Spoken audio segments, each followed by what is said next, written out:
Mesdames et messieurs, merci de suivre Critique Info. Alors, vous savez, l'envoyé des États-Unis était là. En fait, en réalité, moi, ce que j'ai compris dans tout ce qui s'est passé, j'ai vu un homme aux allures impérialistes et qui n'ont pas encore arrêté cette histoire. Eh bien, ne vous en faites pas, ils n'arrêteront pas. Ils n'arrêteront pas parce que, bon, il y a deux tendances qui se dégagent. La première tendance est celle de croire à un paradigme qui date de 60 ans, qui date de plusieurs années d'ailleurs. Ce paradigme qui veut que l'on dise, puisque ce sont des grandes puissances, alors eux, ils peuvent tout.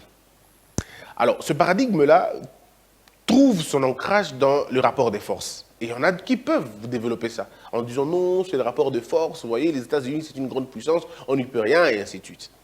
Puis se dégage encore une autre analyse, cette fois-ci, c'est celle portée par des gens qui réfléchissent, on va dire, par procuration. Ils vont dire non, non, non, non, c'est normal, puisque avant c'était comme ça doit être comme ça aussi. Sous Kabila, c'était comme ça, sous Mobutu, c'était comme ça, pourquoi ça changerait maintenant? Donc ces gens-là, eux, font une lecture, on va dire une lecture passive, une lecture de... Ils subissent la lecture, ils subissent les pressions internationales et ils ne savent pas, ils ne se rendent pas compte qu'ils sont en train de subir une réflexion extérieure. Ils disent non, c'est quand même les grandes puissances, vous voyez, ce sont les États-Unis quand même, quand ils viennent chez vous, ouais, donc voilà un peu, c'est normal. Ils trouvent ça normal. Pourtant, en réalité, c'est offusquant de voir 60 ans après, plus de 60 ans après votre indépendance, pas un président, mais un émissaire d'un président américain, ou anglais, ou je ne sais pas moi soit-il, qui viennent et à son sujet, à cause de sa visite, qui est la réunion de toutes les autorités du pays. Messieurs et dames, on va dire encore, rapport, tu vois, oui c'est bien, mais les rapports de force, ce n'est pas un don de Dieu. Les rapports de force, ce n'est pas un héritage colonial. Les rapports de force, c'est la construction des cerveaux d'un pays. C'est un pays qui construit son rapport de force. Vous sortez dans cette logique-là, vous ne serez jamais, jamais fort. Vous pensez qu'un secrétaire américain peut-il aller en Chine aujourd'hui? C'était possible il y a cela 50 ans. Possible il y avait cela 40 ans. Un envoyé américain pouvait arriver en Chine et toute la présidence se met ensemble, le gouvernement, c'était possible. Mais maintenant, ce n'est plus possible. Pourquoi? Parce que ces gens-là ont déterminé ce qu'ils voulaient devenir. Ils ont pris une place parmi les grandes nations et ils sont devenus des nations fortes aujourd'hui. Il y a de cela 45 ans, si je ne me trompe pas, 45 ans ou 50 ans, l'Angleterre pouvait encore dire un mot sur les Émirats arabes unis. Ils pouvaient encore dire un mot. Mais aujourd'hui, ce n'est plus possible. Pourquoi ce n'est plus possible? Parce que ces gens ont défini ce qu'ils veulent devenir demain. Mais nous sommes encore dans la posture attentiste. Nous attendons encore, on dit c'est normal, c'est normal. Et vous allez trouver ça parmi les intellectuels, entre guillemets, les élites de ce pays qui continuent à croire que c'est normal. Ça veut dire qu'un monsieur peut venir de chez lui, venir ici chez nous, il n'est pas vice-président, il n'est pas président, il n'est pas président du Sénat, il n'est pas président de l'Assemblée nationale, il n'est qu'un membre du gouvernement, et pas du plus haut rang en tout cas, mais c'est lui qui va venir et autour de lui, on aura toutes les autorités du pays, on va s'asseoir parce qu'il a un message à donner au pays. Et on trouve ça normal. Bon, on va dire, tu vois, comme je l'ai dit encore, le rapport des forces. Mais il y a une autre, on va dire, catégorie de personnes, c'est-à-dire une autre frange. C'est des gens, on va dire, des insoumis. Eux, ils considèrent, et moi, j'ai fait partie des insoumis, ils considèrent que ce n'est pas parce que nous n'arrivons pas à résoudre nos problèmes maintenant que nous devons accepter d'être piétinés, que nous devons accepter de subir encore des injonctions. Aujourd'hui, on va dire que les choses changent un peu. Il faut quand même prendre ce côté-là, les choses changent un peu. Le ton baisse un peu. Mais nous n'avons pas besoin de ce ton-là. Non. Mais la bonne question, c'est de savoir qu'est-ce que nous faisons pour que ce ton-là change. Moi, je suis d'accord avec cette manière de voir les choses. On veut bien que les tons changent. Mais les tons ne changent pas parce que vous êtes beau. Le ton ne change pas parce que vous avez fait l'alternance. Le ton change parce que vous avez changé la manière de faire chez vous. Parce que vous avez construit votre respectabilité. Et notre respectabilité ne peut venir que par l'armée, par l'éducation, par la culture, par l'économie, par la capacité que nous aurons à résoudre nos propres problèmes de base. Ça veut dire si la majeure partie de nos finances va exactement pour résoudre le problème quotidien Ça va déjà aller. Par exemple, nous construisons nos propres écoles, nos propres routes, nos propres hôpitaux.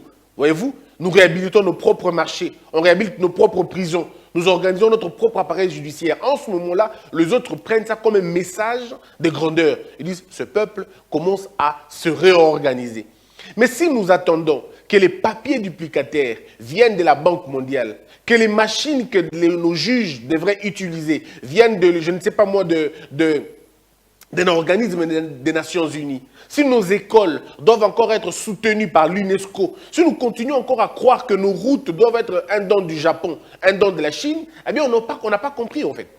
On n'a pas compris. Puisque ce que nous produisons ici localement, nous n'arrivons pas à résoudre nos propres problèmes. Au contraire, ce que nous produisons localement, ça arrive à satisfaire le besoin de certaines personnes, d'un groupe d'individus. Voyez-vous? Alors en ce moment-là, personne ne vous donne du crédit, ni à l'extérieur, ni à l'intérieur. Mais si nous changeons aujourd'hui les paradigmes, on se dit non, non, nous allons refaire les choses autrement. On va refaire notre façon de voir les choses. Nous allons construire notre crédit à l'international, construire notre respectabilité à l'international, bâtir un système d'autonomisation, d'autonomie, d'indépendance, que ce soit économique, culturelle, politique. Ça peut déjà changer beaucoup de choses. Mais malheureusement, est-ce que nous sommes sur cette voie-là? La réponse est timide. Est-ce que nous sommes sur cette voie-là? Non. Est-ce qu'on est en train d'imaginer cette voie-là? Peut-être pas. Mais ce qui est vrai, c'est qu'il se dégage une volonté nette de sortir de l'endroit où on était pour aller de notre côté. Il suffit juste de voir ce qui se passe aujourd'hui pour vous rendre compte qu'il y a quand même une certaine volonté d'échanger. Mais c'est vrai que la volonté seule ne suffit pas. Il faut adjoindre à la volonté des actes. Et ces actes-là ne peuvent venir que d'un casting idéal, d'un casting, un très bon casting. Idéal, peut-être pas, mais un meilleur casting. Un meilleur casting qui va reposer sur la méritocratie, sur la rigueur dans les questions d'État. Mais malheureusement, nous, on est encore un peu en retard. Alors, donc, voilà que monsieur vient, d'abord, il se prononce sur des questions fâcheuses, sur des questions électorales. Combien les États-Unis vont contribuer pour nos élections? Il faut qu'on nous dise. Parce que s'ils vont rien, ils vont contribuer à rien. Mais pourquoi ils vont venir parler élections chez nous? Les gens vont dire, encore une fois, ces gens qui réfléchissent par procuration. Mais ça a été toujours comme ça, voyez-vous. Quand l'UDPS était au pouvoir, il y a l'opposition, et elle demandait l'appui de la communauté internationale. Oui, alors c'est à vous de voir.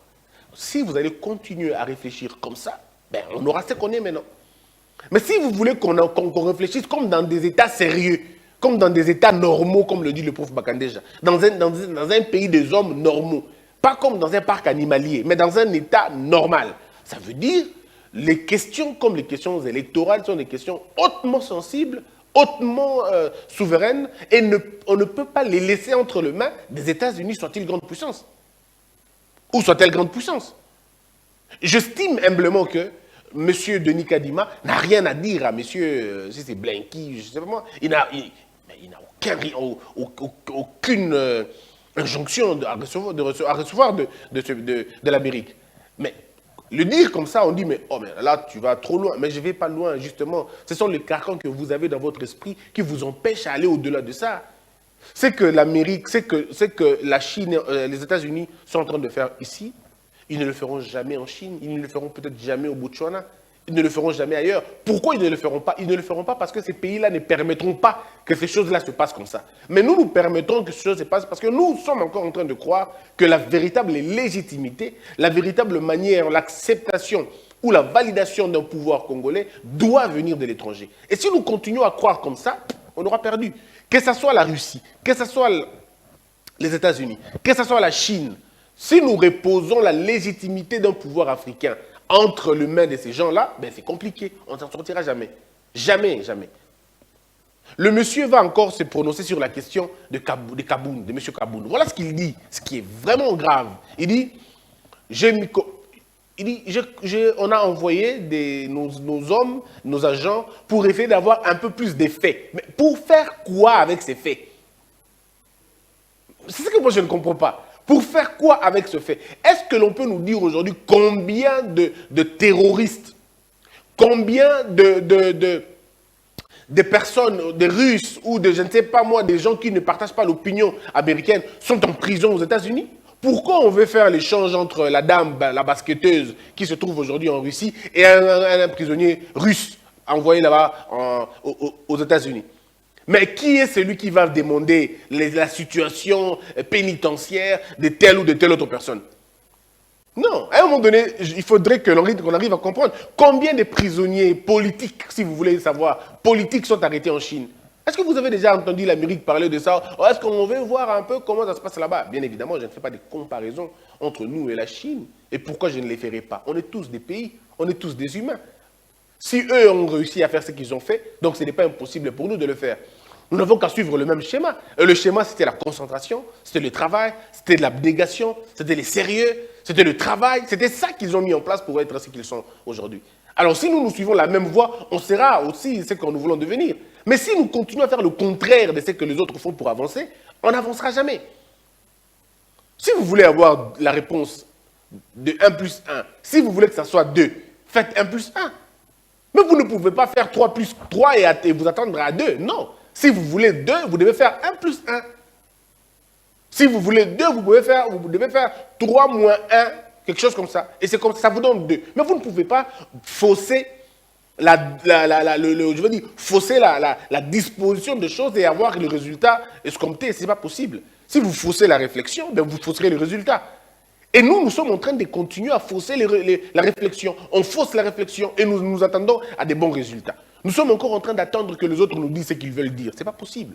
Ce n'est pas possible. Monsieur vient jouer à l'équilibre. Nulle part il condamne le Rwanda. Nulle part. Il ne condamne pas le Rwanda. Il est encore dans cette histoire-là. Ou c'est un envoyé de Kagame, oui, ou c'est quelqu'un qui est venu pour, on va dire, renforcer les liens avec la RDC. Mais il ne peut pas être là. Nous ne pouvons pas. C'est comme quelqu'un, je vais vous donner un exemple.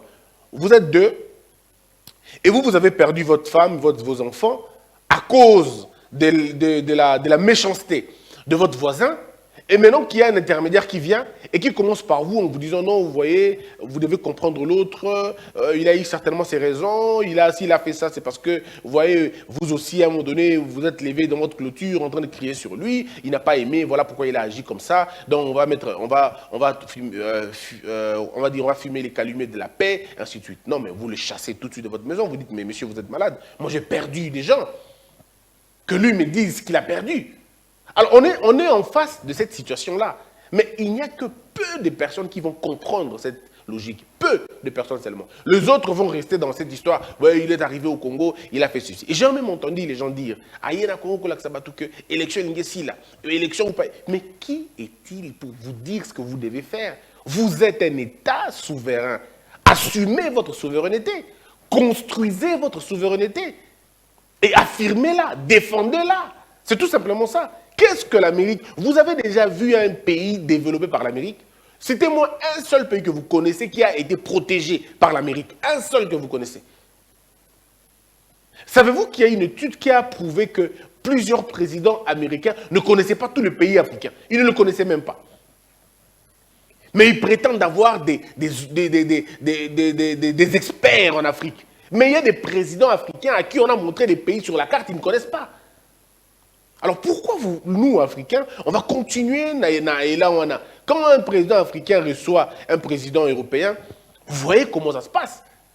Il y en a même qui sont prêts à demander à leurs enfants de ne pas sortir, de ne pas aller à l'école pour aller accueillir un président européen. Ça se passe partout sur l'Afrique, hein, partout en Afrique. Hein. Ça se passe partout.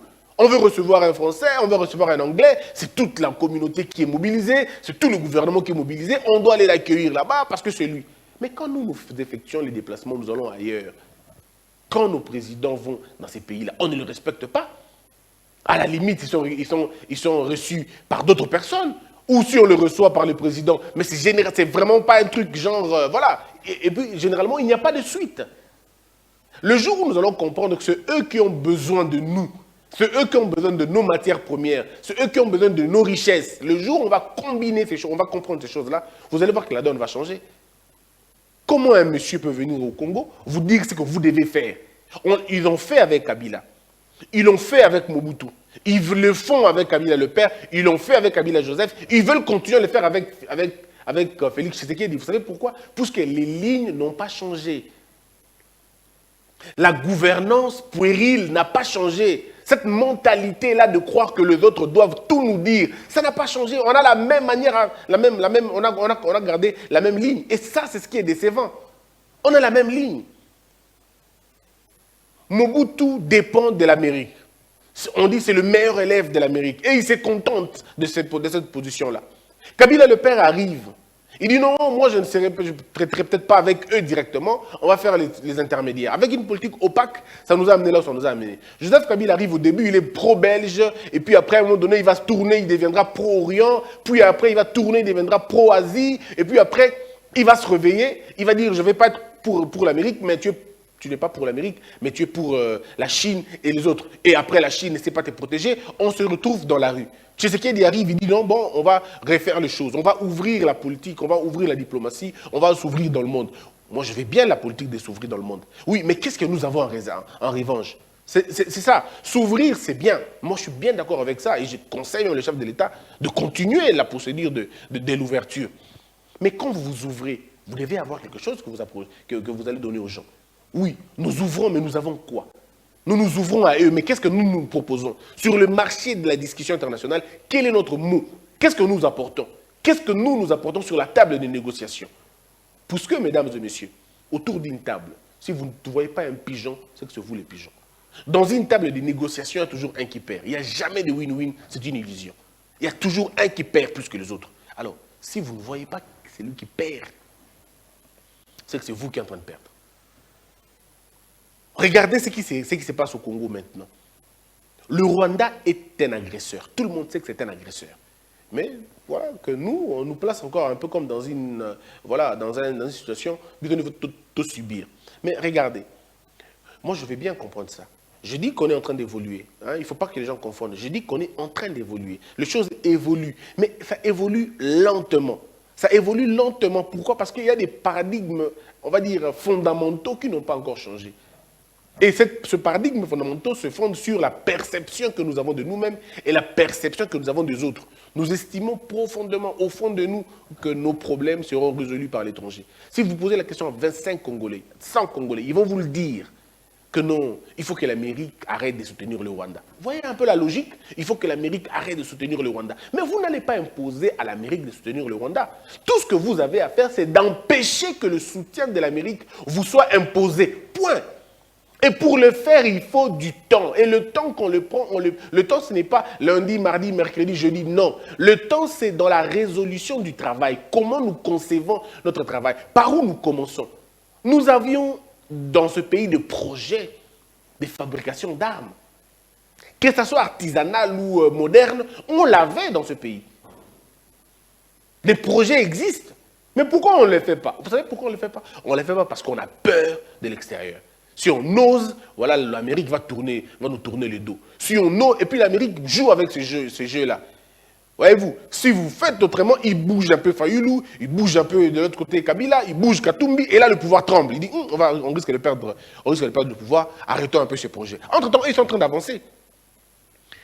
Pourquoi? Parce que chez vous, la classe politique est encore prête à jouer aux marionnettes. C'est ça notre plus grand problème. C'est-à-dire qu'il y a un camp qui peut accepter d'être révolutionné, mais un autre camp, juste pour le pouvoir, peut accepter d'aller lécher des autres, pourvu qu'ils aient le pouvoir. Et vous avez entendu des discours ici, peu responsables, que nous allons rencontrer. Et nous sommes toujours en train de chercher le pouvoir à l'extérieur. Toujours en train de chercher le pouvoir à l'extérieur. C'est que nous-mêmes, nous ne croyons même pas que le pouvoir vient du peuple. On ne le croit pas. On le dit seulement, mais on n'y croit pas. Le jour où on rendra ces mythes-là possibles, que le pouvoir vient effectivement du peuple et que c'est seul le peuple qui peut vous protéger, mais les exemples sont légion. On l'a vu au Vietnam. On l'a vu là-bas. Là-bas, c'est le peuple qui a sauvé ces pays-là. Il y a eu une cohésion nationale qui a favorisé une conscience nationale et les gens se sont dit, on va être contre ça. C'est le moment maintenant pour nous de travailler. Quelle est notre lecture du monde international faite par nos universités? Je ne vous parle pas des cas individuels. Un professeur a dit les choses, vous avez applaudi, un professeur a réfléchi. Ça, c'est des cas individuels. Mais je parle de l'État. C'est quoi la réflexion de notre État sur la politique internationale? Quelle est la réflexion de notre Assemblée nationale sur la politique internationale? Quelle est la réflexion du Sénat sur la politique internationale? Quelle est la réflexion de nos universités sur la politique internationale? Quelle est la réflexion que nous avons? J'ai ici un livre d'un professeur, le professeur Lukoku, qui m'a enseigné aussi d'ailleurs. Ça, c'est un intellectuel qui réfléchit sur la MONUSCO. Il dit de l'ONU à la MONUSCO, les Nations Unies enlisées dans les bourbiers congolais. Bon, ça, c'est un individu, voyez-vous, c'est une particularité, il en parle. Et des livres comme ça, il y en a des centaines de Congolais qui ont écrit, des rapports qui ont été faits. Mais ici, nous parlons de la coordination de l'État. Quelle est notre pensée sur la politique internationale? Quel est le rôle que nous voulons jouer sur le plan international? Ça doit être défini clairement. Le que veut-on? Le que voulons-nous? Nous voulons quoi? Nous voulons prendre quel rang? Et c'est en fonction du rang que nous voulons prendre, c'est en fonction de ça que nous allons travailler. Ça veut dire que nos ambitions vont inspirer nos actions. Une fois que les ambitions inspirent les actions, vous avez le succès. Mais maintenant, si les ambitions que vous avez sont trahies par la réalité que vous faites, par la pratique que vous faites, ça va être assez compliqué. Voilà un peu ma manière à moi de voir les choses sur la question du côté international. Moi, personnellement, je n'attends rien de ce monsieur des États-Unis. Je n'attends absolument rien. Rien du tout. Pourquoi je n'attends rien? Puisque nous connaissons les joueurs et leur jeu. Nous savons avec quoi ils jouent. On connaît. Ils ne vont pas attaquer directement le Rwanda. Ils ne vont pas le dire. Mais c'était ça un peu mon point de vue. Mais puis après, un autre point, c'est ma désolation. Je suis terriblement déçu je ne sais pas vraiment le dire, mais c'est quand même triste qu'un parti politique qui estime avoir le pouvoir demain se comporte comme ce que je suis en train de voir là. Vous avez entendu une dame, maman, si c'est Marie, si c'est qui, vous l'avez entendu, mais ce n'est pas possible. Ce n'est pas possible. Un parti qui se réclame être le parti citoyen, qui prône comme valeur la citoyenneté, va organiser toute une manifestation pour qu'on entende une dame qui insulte les gens parler. Mais tout comme finalement, on est où? Donc nous allons, nous, écouter un insulteur en train de parler. Une dame qui n'a que pour profession insulte, qui n'a que pour compétence profanation, qui n'a d'égard pour personne. Mot-clé dans sa bouche, insulte. Sous-bassement, mensonge. Mais ce n'est pas possible. Et ça, ce qui est bizarre, c'est que le président de ce parti s'est même invité à cette histoire. Parce qu'on va écouter une dame. Mais attendez. Et leur pseudo-juriste qui raconte des histoires. Non, elle est allée voir la première dame. Ce n'est pas une institution. Mais c'est pas fou. Excusez-moi, mais c'est totalement fou. C'est totalement fou d'imaginer que la première dame, dans sa maison, il y aurait un tribunal. Mais je ne comprends pas. Où on veut faire la politique parce qu'on veut le faire. On veut être excité. Bon, faisons ça seulement comme ça. Mais je ne comprends absolument rien. Je suis totalement perdu. Cette dame a visiblement insulté. Et ce n'est pas la première fois. Elle a insulté tout le monde. Qui elle n'a pas insulté? Quelle est l'institution qu'elle n'a pas insultée? Je ne vous parle pas de la critique, puisqu'elle ne sait même pas ce que c'est la critique. On lui pose la question. C'est elle-même qui dit, hein. Batulinga parti na onini. Dans le parti dans la Mouka. Est-ce que la Mouka est un parti politique? Mais voilà l'icône d'un parti politique. Est-ce que vous imaginez ça? C'est cette dame-là qui va être l'image d'un parti. Donc désormais, on va associer l'image de cette dame-là au parti politique. Est-ce que vous imaginez? Si déjà la personne ne connaît pas le parti politique dans lequel il appartient, si elle ne connaît déjà pas le parti politique, on lui dit, parti na onini, dans le parti na la Mouka. Est-ce que la Mouka était un parti politique? Donc elle ne sait même pas que parti n'est politique. Elle est un regroupement politique, elle ne comprend pas. Mais déjà quand quelqu'un ne comprend pas ces basiques-là, comment elle peut porter l'image d'un parti? Vous voyez, Monique, qu'est-ce qu'il y a popularité et quoi il sert à ton populisme? Et quand on tombe dans le populisme, on désacralise même. Et cette histoire, peut-être parce que il y a la Mouka, pour la plupart des cas, ça a un sondage dans Bango côté. Parce que ceux qui ont un sondage dans Bango Moko, va comprendre comment le peuple a désavoué Bloc Wana. Pas que Bloc Wana, mais la politique de façon générale. C'est quand même... Et ça, c'est même les gens de la Mouka eux-mêmes qui sont terriblement offusqués. Offusqués. On organise... Combien de gens, des militants, il y a la Mouka, bah, militants, il y a Solo, il y a la Mouka plateforme. Oh, bah, Kangaki Bango. Selon Bango, bah, tortura ki Bango. Bah, bimisa Bango. Bah, tu as compris, c'est Bango opportunité, on a été. Qui ba benga Bango, au cours d'un rassemblement, bah, Bango, rien. Mais on va aller chercher une dame, voilà, qui déjà visiblement ne connaît même pas son parti, visiblement ne connaît pas l'idéologie de son parti. Elle se répète plusieurs fois, la pauvre, elle est vieille, il faut la laisser se reposer un peu. On va utiliser l'image de façon sadique de cette dame-là pour l'exposer. Et vous avez vu la récupération politique. Ça veut dire que vous sentez que ABC est le babouille. Et la pauvre va se mettre à dire des choses qui, en réalité, ça n'a pas été. Elle est allée dire le contraire auprès de la première dame. Elle dit le contraire. Et quand elle sort, elle dit le contraire. Mais vous croyez en quelqu'un de comme ça. Ce qui est Penda Mouto, n'a pas conviction. Alors, changer Malobatin, puisque ne tue pas les gens. Si quelqu'un a des convictions, alors changer Malobatin, alors garder position. Mais vous allez manipuler une pauvre dame pour vos propres intérêts. C'est quand même assez... Faisons la politique nous-mêmes. Ne mettons pas les gens, il y a tout ça. Et puis là, vous avez dans votre parti, vous avez quand même des gens sérieux. Moi, je respecte beaucoup de gens qui sont dans la Mouka. Il y a beaucoup de gens sérieux quand même là-bas. Mais vous n'allez pas associer l'image d'une femme qui insulte les gens comme une image, donc Jeanne d'Arc Nabino Yohana. Waouh. Quand on n'a plus de repères, on se perd. Quand on cherche désespérément des repères, on se perd. Jusqu'aujourd'hui, nous attendons des partis politiques dans rendez-vous à Minini. Au moins, il ne va pas payer non véritablement quelconque. Parce qu'il ne faut pas me le dire. Sans prendre position d'ailleurs. Vous parlez de l'IDPS. Oh non, l'IDPS va fingak. Mais citez-moi un seul monsieur de l'IDPS qui insulte, à qui on a donné le podium. Il n'y en a pas, hein? Ok. Un seul que vous connaissez qui insulte les gens. Bon, c'est un podium, c'est le podium, parti mobile, un seul. Ils organisent ça dans leurs histoires privées. Parlement debout, personnellement, l'équipe a lobby, dérapage et on condamne dérapage.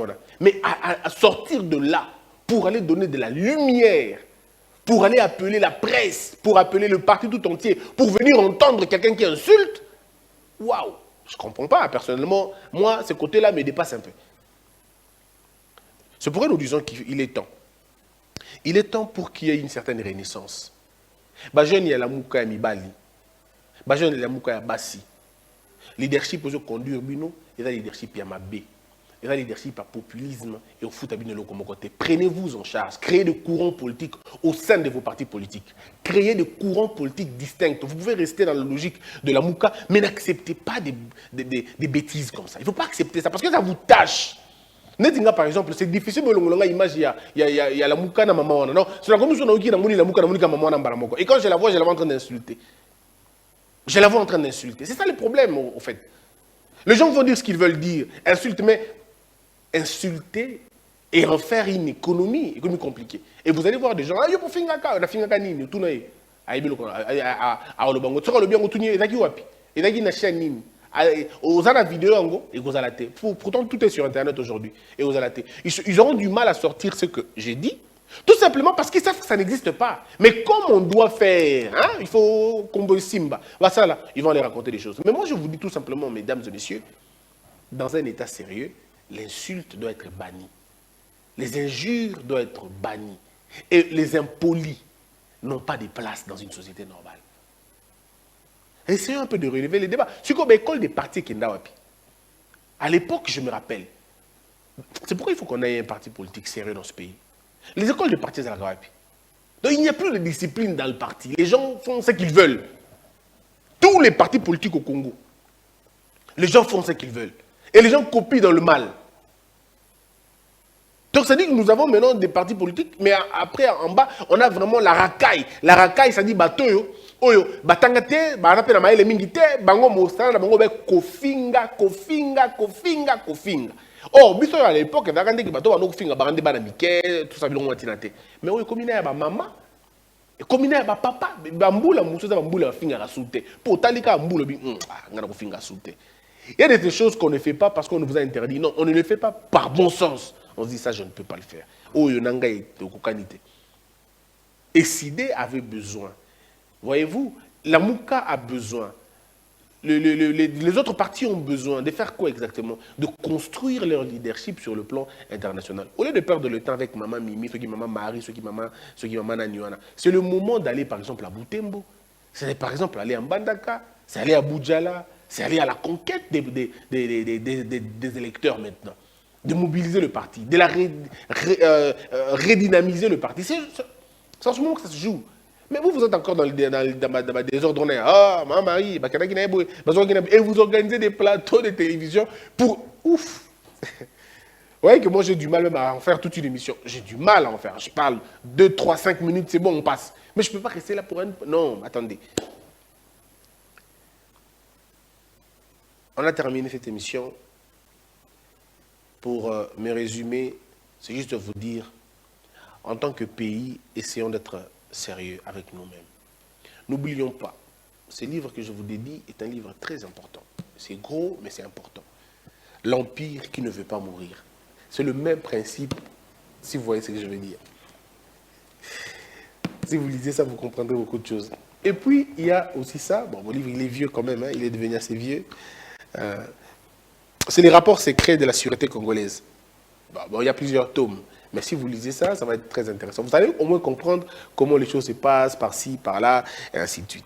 Et puis, vous avez aussi Robert, qui lui écrit quand même bien. Il écrit les hommes politiques qui rendent l'Afrique malade, donc l'Afrique malade et ses hommes politiques. Mais après, il faut toujours combiner. Mon livre, on va comprimer.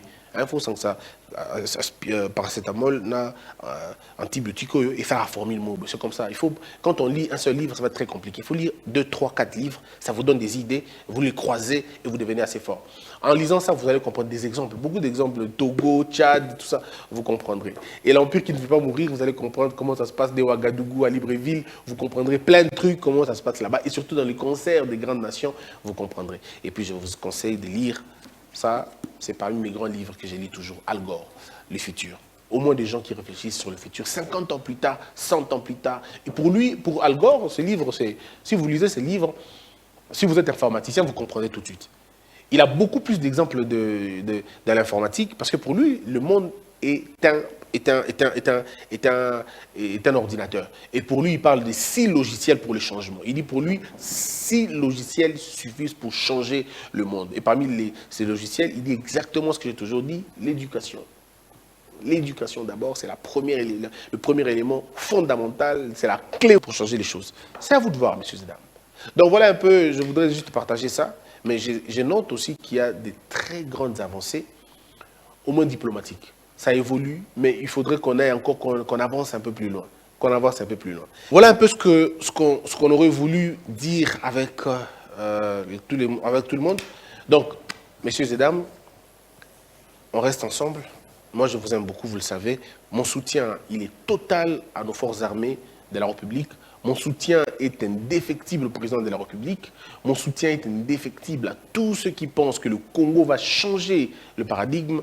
Moi, je suis d'accord avec vous. La clé de voûte ici, c'est l'éducation. La clé de voûte ici, c'est la compréhension de la complexité du problème. Une fois qu'on a compris le problème, ça se déverrouille devant nous et c'est bien.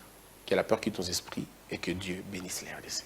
Debout, Congolais, unis par le sang, unis dans le fort pour l'indépendance. Tués aux hommes, si obinois, Daimana, Chino, Tweneleye, Nakinyabana, Piko, Namosala, Totongambo, Kakuleka, Kitoko, Nakinyabana, Congo. Loye molonde ne ya lisa.